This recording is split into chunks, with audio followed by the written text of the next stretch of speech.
क्या आप अपने बच्चे को ऐसे स्कूल में भेजेंगे जहां पीने का पानी तक ना हो, या फिर जहां टॉयलेट और बिजली की कोई सुविधा दूर दूर तक आपको नजर ना आए? जाहिर सी बात है, माता पिता होने के नाते आपका जवाब पक्का ना ही होगा। लेकिन जानते हैं, हमारे देश में लाखों बच्चे, जी हाँ, लाखों बच्चे रोज ऐसे ही स्कूलों में जाने के लिए मजबूर हैं।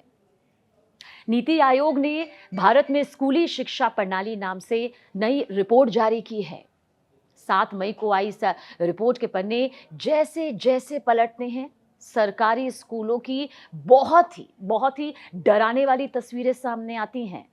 इनमें राष्ट्रीय और राज्य स्तर का डेटा शामिल है। ये रिपोर्ट इसलिए भी बेहद खास हो जाती है, अहम हो जाती है, क्योंकि ये हमारे देश के भविष्य से जुड़ी हुई है। रिपोर्ट क्या बताती है? रिपोर्ट बताती है कि देश के हजारों स्कूल बिना पानी, बिना टॉयलेट और बिना बिजली के चल रहे हैं। प्रैक्टिकल के लिए साइंस लैब ही नहीं है, पढ़ाने के लिए क्लासरूम में टीचर ही मौजूद नहीं है, और कुछ स्कूलों का हाल तो इतना ज्यादा बुरा है कि वहां पढ़ने के लिए एक एक भी बच्चा मौजूद नहीं है। बात सिर्फ सुविधाओं तक नहीं रुकती।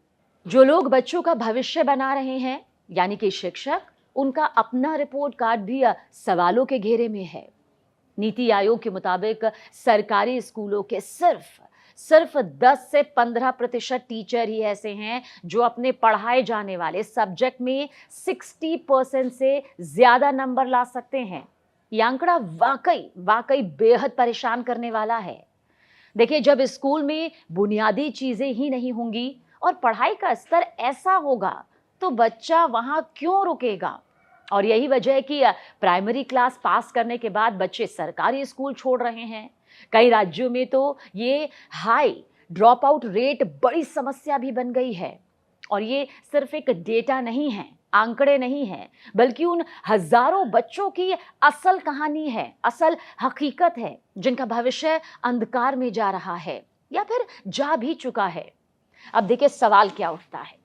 सवाल ये उठता है कि ये बुनियादी ढांचा आखिर इतना ज्यादा, इस कदर क्यों चरमराया हुआ है?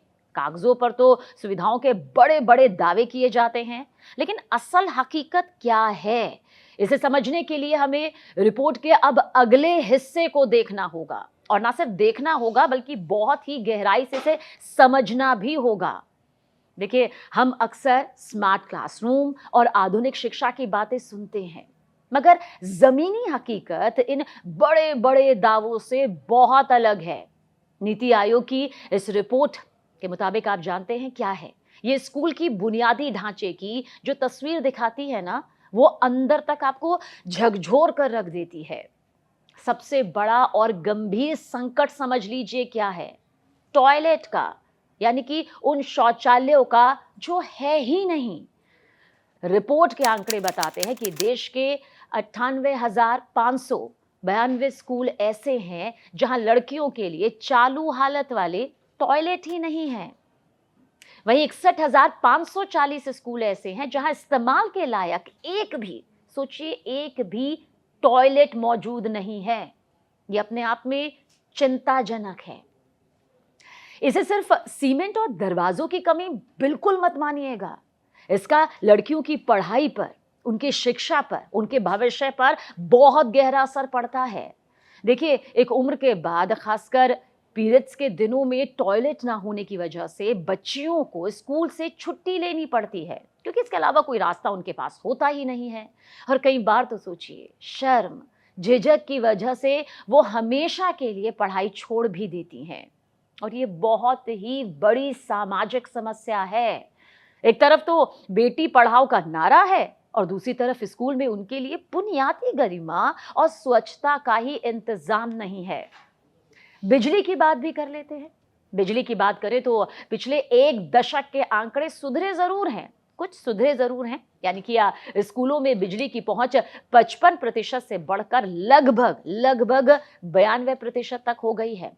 ये एक सकारात्मक बदलाव है, मगर इस सुधार के बावजूद आज भी 1,19,000 से ज्यादा स्कूलों में चालू बिजली है ही नहीं। फिक्रमंद करने वाले हैं ये आंकड़े। भयानक गर्मी में बिना पंखे के या फिर अंधेरे कमरों में बच्चे कैसे पढ़ाई कर पाते होंगे? जरा सोचिए, बंद आंखों से उस काली तस्वीर को जहां देश के उज्जवल भविष्य को पढ़ाने की कोशिश की जा रही होगी। जिस दौर में हम कंप्यूटर और इंटरनेट से पढ़ने की बात करते हैं, वहां सोचिए बिना बिजली के डिजिटल डिवाइस की खाई और भी ज्यादा चौड़ी होती जा रही है। पानी और स्वच्छता का भी हाल ऐसा ही है। इसे जरा सा भी नजरअंदाज नहीं किया जा सकता। सोचिए, आज के दौर में हैं हम, आज भी 14,505 स्कूलों में पानी की कोई सुविधा उपलब्ध नहीं है। सोचने भर से ही लगता है कि हम किस दौर में जी रहे हैं, जहां देश का भविष्य बूंद बूंद के लिए तरसता है। इसके साथ ही करीब 59,829 स्कूल ऐसे भी हैं जहां बच्चों के लिए हाथ धोने की कोई जगह नहीं है। महामारी के दौर ने हमें हाथ धोने की अहमियत सिखाई। फिर भी सोचिए, स्कूलों में हैंड वॉश की सुविधा का ना होना बच्चों की सेहत के साथ कितना बड़ा खिलवाड़ है। मिड डे मील से पहले और बाद में हाथ धोने का इंतजाम ना होना बच्चों को बीमारियों की तरफ धकेलता है। वैसे तो हम चांद पर पहुंच गए हैं, मंगल ग्रह पर जाने की तैयारी कर रहे हैं, नई तकनीक का बोलबाला हर तरफ है, लेकिन हमारे देश के सिर्फ 51.7% सरकारी माध्यमिक स्कूलों में ही साइंस लैब मौजूद हैं। इसका मतलब आप जानते हैं क्या है? इसका मतलब साफ है, सीधा है। देश के लगभग आधे सरकारी स्कूलों में बच्चे विज्ञान सिर्फ रट रहे हैं, सिर्फ रट्टा चल रहा है, क्योंकि साइंस लैब तो दूर दूर तक नहीं है।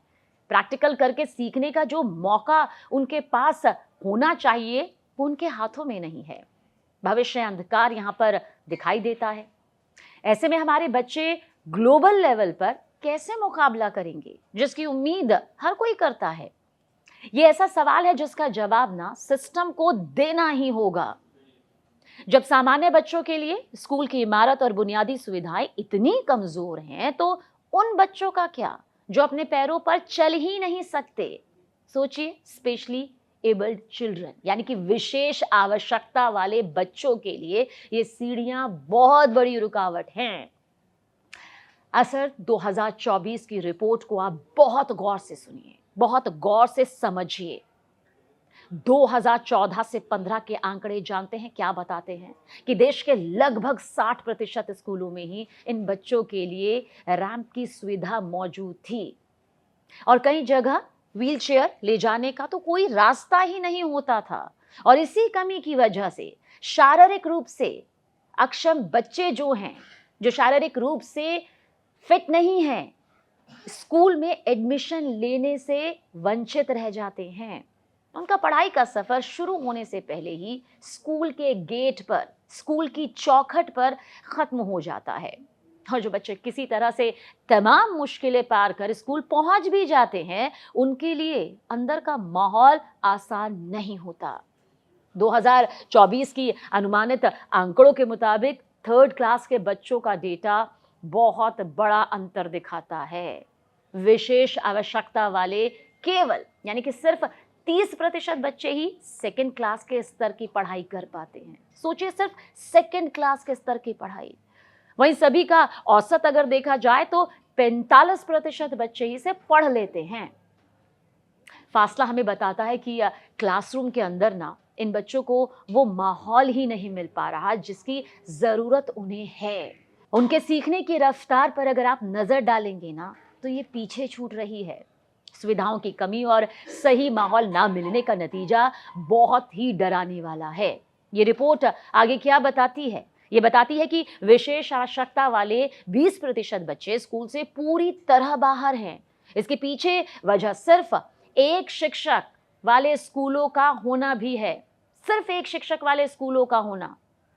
देश में बड़ी संख्या में ऐसे स्कूल हैं जहां सारी क्लासेस को सिर्फ एक ही टीचर पढ़ा रहा है आज भी। मतलब हिंदी, इंग्लिश, मैथ्स, साइंस, जो भी सब्जेक्ट है, ये सारे सब्जेक्ट एक टीचर पढ़ा रहा है। और फिर एक अकेला टीचर इन विशेष बच्चों को अलग से कैसे पढ़ाएगा? उनके लिए जो व्यक्तिगत ध्यान चाहिए होता है, वो इस भीड़ में, वो बाकी बच्चों में कहीं खो जाता है। इसमें कोई शक नहीं, कोई दो राय नहीं। बच्चों का संपूर्ण विकास सिर्फ किताबों से नहीं होता, उनका मानसिक और शारीरिक रूप से मजबूत होना भी जाहिर सी बात है उतना ही जरूरी है, बहुत जरूरी है। हमारे एजुकेशन सिस्टम में इन विशेष बच्चों के मानसिक स्वास्थ्य पर कोई संस्थागत ध्यान नहीं दिया जा रहा है। उन्हें रोजमर्रा की जिंदगी से जुड़े जीवन कौशल या लाइफ स्किल्स सिखाने पर भी बहुत कमजोर है। खेल कूद हो गया, फिटनेस हो गया, इस तरह की गतिविधियां हो गई। अब सोचिए, इन बच्चों को शामिल करने के तरीके भी पूरी तरह से अधूरे हैं, यानी जो हैं भी वो पूरे नहीं हैं, किसी काम के नहीं हैं। और इसके साथ ही एक बड़ी परेशानी भी सुन लीजिए, वो ये कि इन बच्चों की पढ़ाई में माता पिता और समुदाय का जुड़ाव बहुत कमजोर है। विशेष आवश्यकता वाले बच्चों का पीछे छूटना हमारे सिस्टम की ना ये बहुत बड़ी नाकामी है, जिसे नजरअंदाज भले ही आज किया जा रहा हो, लेकिन ये किसी कीमत पर होना नहीं चाहिए। एक स्कूल की इमारत कितनी भी अच्छी क्यों ना हो, उसे स्कूल वहां के शिक्षक ही बनाते हैं। लेकिन हमारे देश में शिक्षकों की भारी कमी, ऐसा सच है जो हर रोज बच्चों को निगल जाता है, या फिर यूं कहिए कि हर रोज बच्चों का भविष्य ये बहुत तेजी के साथ निगल रहा है। नीति आयोग की रिपोर्ट के मुताबिक देश में 1,04,125 स्कूल ऐसे हैं जो सिर्फ एक टीचर के भरोसे चल रहे हैं। इनमें से 89 यानी कि 89% स्कूल ग्रामीण इलाकों में हैं, जहां के बच्चों के पास प्राइवेट स्कूलों का कोई दूसरा विकल्प भी नहीं होता। एक ही व्यक्ति मिड डे मील का हिसाब रख रहा है, बच्चों की हाजिरी ले रहा है और पहली से 8वीं तक की क्लास भी वही संभाल रहा है। ये व्यवस्था ना शिक्षा के नाम पर मजाक से कम नहीं लगती है। शिक्षक और छात्रों के बीच का अनुपात यानी कि पीटीआर भी बेहद चिंताजनक है, फिक्रमंद है। आमतौर पर एक टीचर पर 10 से 18 बच्चे होने चाहिए, मगर झारखंड के सरकारी माध्यमिक स्कूलों का जिक्र करें तो एक टीचर पर 47 बच्चों की जिम्मेदारी है, 47 स्टूडेंट्स। शिक्षकों के खाली पदों की बात करें तो आंकड़े और भी डरावने हैं। बिहार जैसे राज्य में जहां की शासन व्यवस्था और नीतियां जमीनी स्तर पर बड़ा प्रभाव डालती है, वहां सबसे ज्यादा 2,08,784 शिक्षकों के पद खाली पड़े हैं। और इसके बाद झारखंड में 80,000 और मध्य प्रदेश में 47,000 से ज्यादा पद खाली हैं, जो इन राज्यों में शिक्षा के प्रशासनिक ढांचे की नाकामी को उजागर भी करते हैं। और अब बात कर लेते हैं हम उन शिक्षकों की जो स्कूल में मौजूद तो हैं और पढ़ा भी रहे हैं। क्या हमारे शिक्षक बच्चों को सही ज्ञान देने के काबिल हैं? ये सवाल बहुत बड़ा सवाल है। रिपोर्ट क्या बताती है? ध्यान से सुनिएगा। रिपोर्ट बताती है कि शिक्षकों की योग्यता देश में क्वालिटी एजुकेशन की राह में बहुत बड़ा रोड़ा है। मैथ्स जैसे अहम सब्जेक्ट में सिर्फ और सिर्फ 2% शिक्षक ही 70% से ऊपर अंक ला पाते हैं। शिक्षकों का औसत स्कोर जान लीजिए, सिर्फ 46% के आसपास पर सिमट कर रह गया है। गणित सिर्फ आप भी जानते हैं एक विषय नहीं है, यह बच्चों की तार्किक क्षमता बढ़ाता है। जब पढ़ाने वाले की बुनियाद ही कमजोर होगी तो वो बच्चों को आखिर क्या पढ़ाएगा, और क्या आगे जाकर बच्चे प्रतियोगी परीक्षाओं में टिक पाएंगे, कैसे टिकेंगे? ये ना सवाल बेहद चुभने वाला सवाल है। और टीचर्स की इस हालत के पीछे सिस्टम की भी बड़ी गलती है। सरकारी स्कूलों को शिक्षकों को सिर्फ पढ़ाने का काम नहीं दिया जाता है। रिपोर्ट के मुताबिक एकेडमिक ईयर में शिक्षकों का औसतन 14% समय स्कूल के बाहर के कामों में बर्बाद हो जाता है। कभी चुनाव की ड्यूटी, कभी जनगणना का काम, तो कभी तरह तरह के सर्वे और प्रशासनिक काम उन्हें थमा दिए जाते हैं। अब जिस टीचर को क्लासरूम में बच्चों के बीच होना चाहिए, वो सरकारी रजिस्टर्स पर आंकड़ों में उलझा रहता है, और नुकसान बच्चों की पढ़ाई का होता है, उनके भविष्य का यहाँ पर होता है। जब स्कूल में टीचर नहीं होंगे या वो चुनाव की ड्यूटी में व्यस्त रहेंगे तो बच्चे स्कूल जाकर करेंगे क्या? इस निराशा का नतीजा ये होता है कि बच्चों का पढ़ाई से मोह भंग होने लगता है, उनकी राह सामने नहीं आ पाती है और वो बीच में ही स्कूल छोड़ देते हैं। हमारे देश में 7,993 सरकारी स्कूल ऐसे हैं जिन्हें अब घोषित स्कूल यानी कि भूतहा स्कूल कहा जाता है। समझ रहे हैं आप? भूतहा स्कूल। इन इमारतों में ना तो शिक्षक हैं, ना ही पढ़ने वाला कोई बच्चा है। इन खाली स्कूलों के आंकड़े राज्य स्तर के प्रशासन पर बेहद गंभीर सवाल उठाते हैं। पश्चिम बंगाल में ऐसे जीरो एनरोलमेंट वाले स्कूलों की संख्या आप सुनिए बहुत ज्यादा हो चुकी है। यहां 3,812 स्कूलों में एक भी छात्र नहीं है। इसके बाद तेलंगाना का नंबर आता है, जहां 2,245 स्कूल जो हैं पूरी तरह से वीरान पड़े हैं। हालात तो ये बताते हैं कि लोगों का भरोसा ना सरकारी शिक्षा तंत्र से पूरी तरह से उठ चुका है।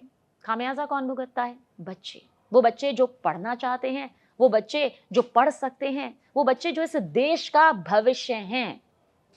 और जो बच्चे किसी तरह मान लीजिए स्कूल में दाखिला ले भी लेते हैं, वो माध्यमिक स्तर तक आते आते पढ़ाई से दूर हो जाते हैं। पूरे देश में माध्यमिक स्तर पर बच्चों के स्कूल छोड़ने की दर 11.5% है। यहां भी पश्चिम बंगाल सबसे टॉप पर है, सबसे ऊपर, जहां 20% बच्चे बीच में ही स्कूल छोड़ देते हैं। और इसके अलावा अरुणाचल प्रदेश और कर्नाटक में 18.3%, असम में 17.5% बच्चों की पढ़ाई बीच में छूट जाती है। और ये वो राज्य है जहां अक्सर क्षेत्रीय विकास और गवर्नेंस के बड़े बड़े दावे होते हैं, मगर जमीनी स्तर पर शिक्षा का ढांचा कमजोर नजर आता है। देश के दो सबसे बड़े राज्यों उत्तर प्रदेश और बिहार की स्थिति देख लीजिए, कितनी चिंताजनक होती जा रही है।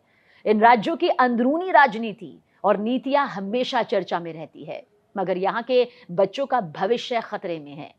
बिहार में एक समय पर हालात सुधर रहे थे, लेकिन अब वहां पर माध्यमिक स्तर पर ड्रॉप आउट रेट जो है 2.98% से बढ़कर 9.3% हो गया है। अब सोचिए, इसी तरह से उत्तर प्रदेश में भी यह आंकड़ा 0.52% से बढ़कर 3% पहुंच गया है। और बच्चों का ना इतनी बड़ी संख्या में स्कूल से बाहर होना हमारे समाज के लिए, हमारे देश के लिए ये खतरे की घंटी है। इस बात को नकारा नहीं जा सकता। जब बच्चे स्कूल नहीं जाते या पढ़ाई छोड़ देते हैं, तो फिर वो क्या कर रहे हैं? जाहिर सी बात है, सवाल का जवाब भी जहन में आया होगा। लेकिन आज का दौर स्मार्टफोन, इंटरनेट का है, तो क्या वो डिजिटल दुनिया से जुड़ रहे हैं? असर 2024 की रिपोर्ट पर चिंताजनक तस्वीर सामने आई है। आंकड़े बताते हैं कि डिजिटल दुनिया में भी लड़के और लड़कियों के बीच गहरी खाई है, जिसे हम जेंडर गैप या लैंगिक अंतर कहते हैं। बुनियादी डिजिटल कामों को ही ले लीजिए। रिपोर्ट के मुताबिक 81.5% लड़के फोन पर अलार्म सेट कर लेते हैं, लेकिन लड़कियों के मामले में यह आंकड़ा 72.4% पर ही रुक जाता है। ये 9% का अंतर बताता है कि लड़कियों को मशीन या डिवाइस के बुनियादी इस्तेमाल से कितना दूर रखा जाता है। हाँ, अगर इंटरनेट पर जानकारी खोजना हो, यूट्यूब पर वीडियो देखना हो या फिर कंटेंट शेयर करना हो, तो लड़कियां लड़कों के लगभग बराबर खड़ी है। इससे साफ पता चलता है कि लड़कियों को फोन पकड़ने या फिर उसकी सेटिंग समझने का मौका कम मिलता है। उन्हें इसके लिए खास ट्रेनिंग और सपोर्ट की जरूरत है। फोन तक की पहुंच की बात करें तो आंकड़े और भी चौंकाने वाले हैं। देश के लगभग 89.1% घरों में, यानी कि 89.1% घरों में आज स्मार्टफोन मौजूद है। घर में फोन होने का मतलब ये नहीं है कि बच्चों को उसे इस्तेमाल करने की आजादी भी मिली हुई है। अब अपना खुद का फोन होने और उसे अपनी मर्जी से इस्तेमाल करने की जब बात आती है, तो लड़कों का आंकड़ा 36.2% है, जबकि लड़कियों का सुन लीजिए, ये सिर्फ 26.9% रह जाता है। ये दिखाता है कि घर में साधन होने के बावजूद लड़कियों की उस तक पहुंच कितनी सीमित है, जो उसके सीखने और आगे बढ़ने के मौकों को कम कर रही है। डिजिटल दुनिया से हटकर हम अगर बच्चों की बुनियादी पढ़ाई पर लौटें, तो वहां भी अजीब सा ठहराव नजर आता है। देखिए, असर 2024 का डेटा 8th क्लास के बच्चों की मैथमेटिकल एबिलिटी की पोल खोलता है। 2014 की कक्षा 8 के 44.2% जो बच्चे हिस्सा यानी कि जो भाग होता है डिवीजन, उसके सवाल का हल कर लेते थे। 10 साल बाद 2024 में यह आंकड़ा सिर्फ 45.8% तक पहुंच चुका है। इस एक दशक में हम सिर्फ 1% थोड़ा ज्यादा ही आगे बढ़ पाए हैं। इस ठहराव में भी सरकारी और प्राइवेट स्कूल का अंतर साफ दिखाई देता है।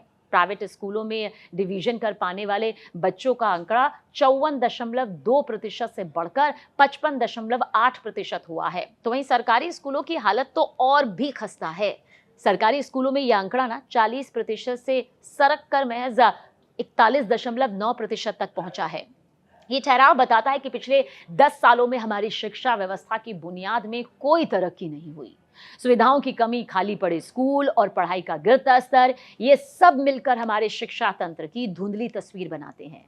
लेकिन इस तस्वीर को बदलने के लिए सरकार क्या कर रही है, वो सिस्टम क्या कर रहा है, जिससे उम्मीद की जाती है और उम्मीद करनी लाजमी भी है। किसी भी देश का आने वाला कल उस बात से तय होता है कि वो अपने बच्चों की शिक्षा पर आज कितना पैसा लगा रहे हैं, आज कितना फोकस कर रहे हैं।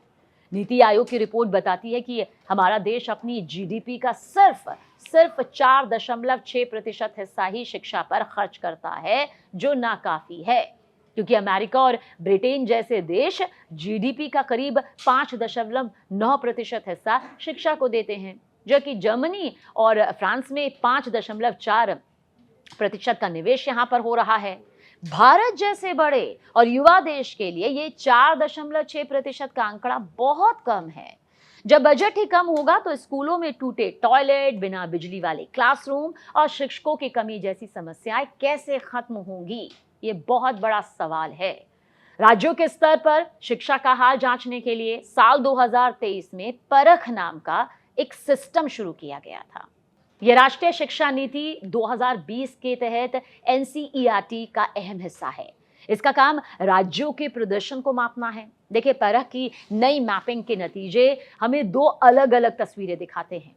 एक तरफ पंजाब, हिमाचल प्रदेश, ओडिशा, महाराष्ट्र और राजस्थान जैसे राज्य हैं जिन्होंने शिक्षा के मोर्चे पर अच्छा काम किया है, और दूसरी तरफ झारखंड, जम्मू कश्मीर, गुजरात का प्रदर्शन काफी कमजोर आंका गया है। गुजरात जैसे राज्य का नाम इस लिस्ट में आना शासन व्यवस्था और विकास के दावों पर जाहिर सी बात है गंभीर सवाल खड़े करते हैं। तो कुल मिलाकर बात यह है कि नीति आयोग की इस रिपोर्ट को बहुत गंभीरता से समझने की जरूरत है। यह हमारे देश के डगमगाते हुए भविष्य के लिए बहुत बड़ी चेतावनी है। अगर आज हमारे बच्चे बिना बुनियादी सुविधाओं वाले स्कूलों में पढ़ने को मजबूर हैं और ड्रॉप आउट रेट लगातार बढ़ रहा है, तो हम मजबूत देश कैसे बनाएंगे? जरूरत सिर्फ नई नीतियां बनाने की नहीं है, उन पर ईमानदारी से अमल करने की है। वक्त रहते इस ढहते हुए ढांचे को नहीं संभाला गया तो एक पूरी पीढ़ी पीछे छूट जाएगी। और इस रिपोर्ट पर आपकी राय क्या है, और सरकारी स्कूलों की इस हालत का जिम्मेदार आप किसे मानते हैं? कमेंट करके अपना जवाब जरूर दीजिएगा और इस वीडियो को जरूर शेयर करें ताकि ये हकीकत सब तक पहुंचे और जिस सिस्टम को जागने की जरूरत है ताकि देश के भविष्य को संवारा जा सके, उसे मजबूत बनाया जा सके। आप अपनी भागीदारी जरूर निभाइएगा।